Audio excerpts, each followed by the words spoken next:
विजेच्या नावाखाली शेतकऱ्याचा जो कायदेशीर आणि अमानुष जो छळ सुरू आहे तो आता आपण खऱ्या अर्थाने आणि अधिकृत आकडेवारीच समजून घेणार आहोत. उद्योग आणि व्यावसायिक या ग्राहकांकडून जी क्रॉस सबसिडी म्हणून हजारो कोटींचा जो निधी आहे तो वीज कंपन्यांना मिळतो. इतकंच नाही तर राज्य सरकारने बळीराजा मोफत वीज योजनेअंतर्गत वीज बिल माफ करण्यासाठी फेब्रुवारी 2026 पर्यंत महावितरणला तब्बल 32,756 कोटी रुपये एवढी रक्कम दिलेली आहे.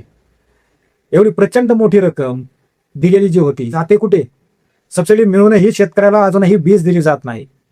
ती वीज कधी मिळते आपल्याला? मध्यरात्री 12 वाजता, पहाटे 3 वाजता, कडाक्याच्या थंडीत पाणी भरायला गेल्यावरती सापा विंचवाचा आणि बिबट्याचा जीव घेणा धोका हा कायमच आपल्याला असतो. तर मला सांगा की या 32,000 कोटी रुपये गिळून ढेकर देणाऱ्या वीज कंपन्यांनो आणि त्यांना पाठीशी घालणाऱ्या सरकारांनो, तुम्हाला दिवसा वीज द्यायला कोणत्या सापाने दंश केलाय हो?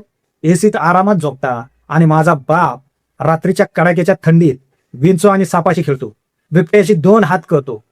आमच्या जीवाचा बाजार मांडून तुम्हाला सत्तेची ऊब कशी मिळते रे? 32,000 कोटी रुपये तुम्ही गिळलेत.